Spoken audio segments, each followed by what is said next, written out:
오늘 검찰의 여러 수사를 총괄하는 이원석 검찰총장도 이례적으로 오늘 오전에 메시지를 냈습니다. 사람 생명보다 더 소중한 건 어디에도 없다. 늘 마음 한구석에 돌덩이를 매달고 사는 심정이다. 인정에 맞도록 더 세심한 주의를 기다려달라. 깊은 위로를 보냈습니다. 이원석 검찰총장이 이례적으로요. 저는 검찰총장이 모든 검찰 수사를 지휘하는 입장에서, 그리고 지금 국민의 온 관심이 있는 이재명 대표의 사법 혐의와 관련된 수사를 보고받고 지휘를 하고 있기 때문에 이와 관련돼서 생긴 불미스러운 일이지 않습니까? 그러면서 저런 입장을 내준 것은 저는 시의적절하게, 또 내용도 굉장히 저는 진정성 있게 받아들였다고 생각을 합니다. 예. 저는 검찰이라는 게 사실은 그 이원석 검찰총장은 특수부 수사로서 굉장히 정평이 나 있기 때문에 많이 해봤겠습니다만, 특히나 고위직에 있었던 사람들이 어떤 범죄 중에서 비리 또는 뭐 뇌물 아니면 좀 불미스러운 일로 수사를 받으면 그 강압적인 어떤 느낌, 또 중압감, 이건 말로 할 수 없을 거예요. 예. 그래서 그동안 우리가 뉴스 속에서 고위직에 있던 사람들이 그런 극단의 선택을 하는 경우가 종종 있었지 않습니까? 예. 심지어는 검사도 있었습니다. 예. 지난 국정농단 사건 수사 때는 현직 검사도 그런 선택을 했었어요. 그걸 누구보다도 이원석 총장이 잘 압니다. 자기 또 지인이었을 것이고. 그렇기 때문에 정말 범죄가 있는 것이 수사를 해야 되고 수사를 할 수밖에 없는 검찰의 소명의식이 있지만, 그로 인해서 그런 안타까운 일이 생기는 것에 대해서 저는 굉장히 차분하게 늘 마음 한구석에 돌멩이를 매달고 사는 심정이다라고 이야기를 했고, 다시는 이런 일이 없도록 주의를 기울여달라 이야기를 한 건 정말 저는 잘 낸 메시지라고 생각하는데, 여기서는 한마디만 더 말씀드리면, 저는 그 지금 돌아가신 전모 실장님이 그 유세했었던 이재명 대표에 대한 원망, 섭섭함이, 저는 이재명 대표가 저는 저 정도의 최소한의 책임과 미안함을 가졌어야 되는 거예요. 그러니까 검사로서 수사를 하는 주체로서의 이원석 총장이 직접 수사한 사람은 아니지만 저 정도의 담담한 미안한 유감을 표시하잖아요. 이재명 대표는 훨씬 더 가까운 직접적인 관련성 있는 사람 아닙니까? 지시해서 지시한 내용을 내부에 가서 전달하고 받아온 사람인데, 그것 때문에 가서 수사를 받아서 그 모욕감과 그 중압감 때문에 만약에 비극적 선택을 했다고 한다면, 이재명 대표는 저것보다 훨씬 더 마음에서 우러나는 미안함, 책임감, 내 탓이다, 다시는 일이 없도록 하겠다라는 이야기가 나오는 게 정상이라고 봅니다. 예컨대 저 말을 그대로 비유하면 늘 마음 한구석에 돌멩이를 매달고 사는 심정이다. 검사의 소명의식 그렇다는 거거든요. 왜 그런 일이 생기니까. 그러면 이재명 대표도 정말 정치라는 것이 사람 목숨 하나보다 훨씬 더 중요하지 않다라는 말을 하는 게 저는 맞지 않겠습니까? 그러니까 이원석 총장도 본인은 본인 일을 하는데 당연하죠. 불가피하게 이런 일이 있을 때 인간적으로 미안하다. 그러니까 뭐 세상의 이치, 그럼요. 사람 사는 인정, 뭐 이런 말을 한 거 아니겠습니까? 검사할 때 자괴감도 들고 다시 한번 자기를 돌이켜보는 계기로 삼는 거 아니겠습니까? 근데 이재명 대표는 그런 말 한마디를 하지 않는다는 거죠. 이원석 총장이 이 수사로 인해서 생긴 이 불미스러운 일에 대한 느끼는 어떤 유감과 이재명 대표가 자기 측근인 전 실장이 이런 선택을 했을 때 가졌던 중압감이랑 훨씬 더 클 거 아니에요? 근데 그런 말 한마디가 없다는 거죠. 과연 이재명 대표가 정상적인 인간성을 가지고 있느냐, 이런 걸 의심할 수밖에 없는 전 비교되는 사례라고 봅니다. 뭐 도의적인 책임관 혹은 뭐 여러 가지 지적을 할 수 있으면 또 인간성까지 가는 거는 조금 제가 좀 제 개인적인 수긍할게요. 생각이 그렇다는 거죠. 사람 사는 인정, 세상의 이치. 글쎄요, 어찌 보면 검찰총장의 메시지로는 좀 보기 힘든 이례적인, 다만 그만큼 늘 마음 한구석에 돌덩이를 매달고 사는 심정이다라는 이례적인 표현까지 이원석 총장이 했습니다.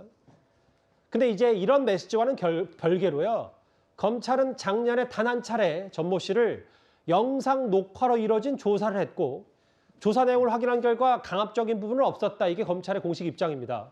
이원석 총장의 과거 발언 들어보겠습니다.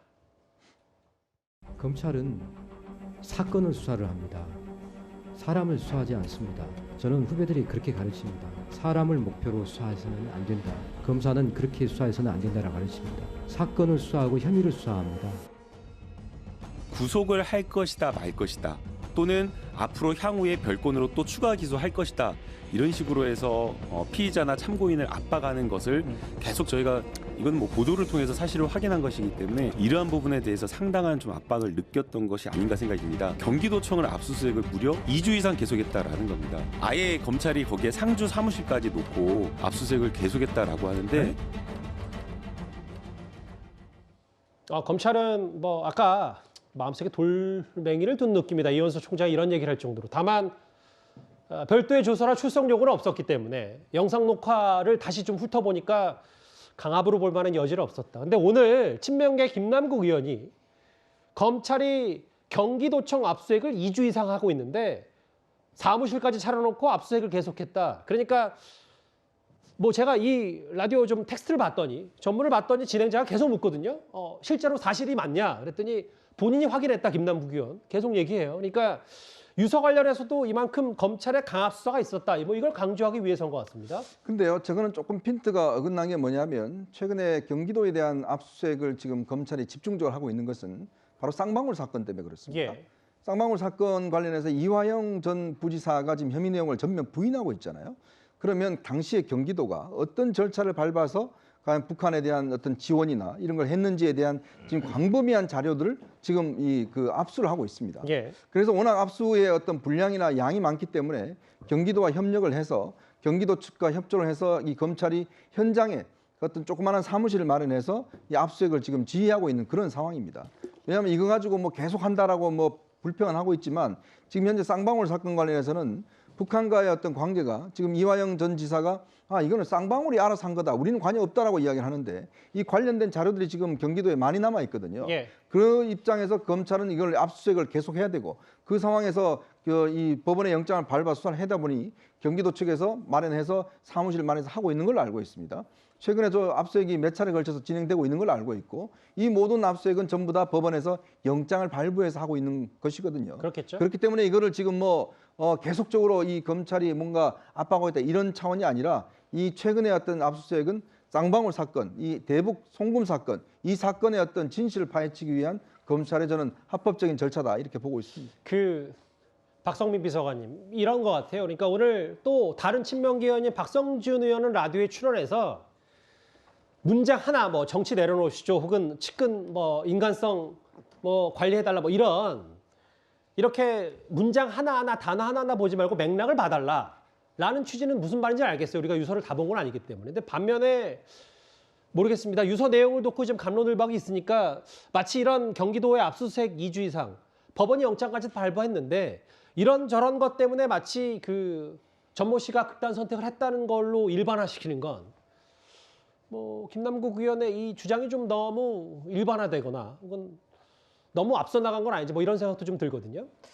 글쎄요. 근데 이제 보기에 따라서 좀 다를 것 같은데 이제 저 발언의 맥락을 저도 살펴봤습니다만 이제 당시에 경기도에서 현장 최고위원회가 열렸습니다. 그런데 이례적으로 경기도청이 아니라 경기도의회에서 현장 최고위를 개최했다. 예. 그런 이야기를 하면서 그 배경을 설명하면서 검찰의 수사 행태가 상당히 이재명 대표와 관련된 수사에 있어서는 좀 무리한 것 아니냐라는 문제 제기가 저 발언의 핵심이라고 생각을 합니다. 예. 그런데 사실 경기도청 압수수색 전 할 수 있다고 생각합니다. 하지만 검찰이 압수수색을 하는 목적을 먼저 객관적으로 살펴봐야 된다고 보는데 아무리 사건과 관련된 자료를 확보하기 위해서 압수수색을 한다고 하더라도 그리고 그것이 법원에 의해서 발부된 영장에 의해서 집행하는 것이라 하더라도 사실상 경기도청에서는 컴퓨터가 교체되었다는 사실을 미리 검찰에 다 알렸고 그리고 그 이전에도 압수수색이라든지 여러 증거를 확보하려는 수차례의 압수수색은 이미 존재했기 때문에 지금 이렇게 경기도지사가 김동연 지사로 바뀌었고 그리고 과거에 이미 수차례 해왔던 수사임에도 불구하고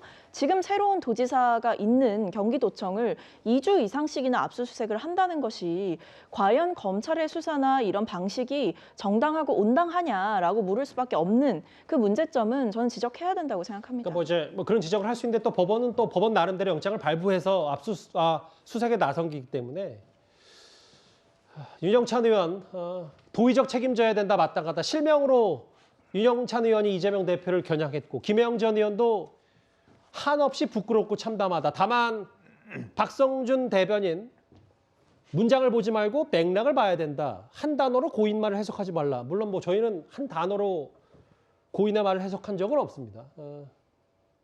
이렇게 좀 얘기를 했는데 여러 당내에서도 이런 이재명 대표가 도의적인 책임을 져야 된다. 책임감을 가져야 된다고 말한 것에 대해서 오늘 이재명 대표의 답변 있었나요? 한번 들어보겠습니다. 김영계 의원님들이 대표님 사퇴라든지 뭐 책임론 요구하는 거는 좀 못했거든요. 그래요? 윤영찬 의원님이 페이스북에 또 글 쓰시면서 대표님이 책임져야 한다고 말씀하셨는데. 자, 수고했습니다. 자, 수고했습니다. 이렇게 한마디 했던 이재명 대표 즉답은 피했습니다. 관련해서. 국민의힘에서는요. 아예 이재명 대표의 과거 발언까지 꺼내들었습니다. 지금 정부는 지방자치단체들에 대한 사실상 지방자치 제도를 껍데기로 만드는 시도로 권한을 빼앗는 작업을 하고 있습니다. 지방자치를 폐지하려는, 사실상 없애려는 박근혜 정부에 맞서서 지방자치와 민주주의를 끝까지 지키겠습니다. 감사합니다.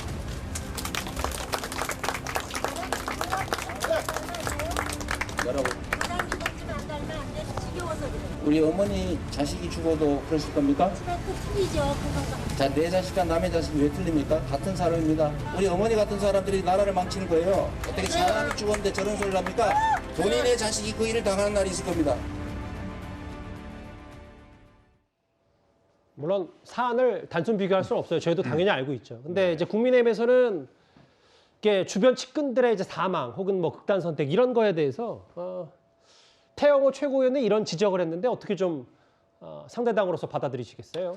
태영호 의원이 지난 주말에 특정 종교를 빗대서 또 이재명 대표에 대한 비난도 했었었는데요. 이제 그러니까 어찌 보면 이재명 대표에 대한 프레임을 어떤 인간성 프레임을 씌우기 위해서 그랬다라고는 생각을 하지만은 좀 도가 지나친 것은 아닌가. 그러니까 뭐 태영호 의원이 얘기하고 싶은 것은 알겠습니다만은 그렇더라도 정치에 있어서 금도라는 것이 있기 때문에 어떤 특정 종교라든지 이런 것과 비유를 하면서까지 굳이 할 필요가 있는가라는 생각이 좀 듭니다.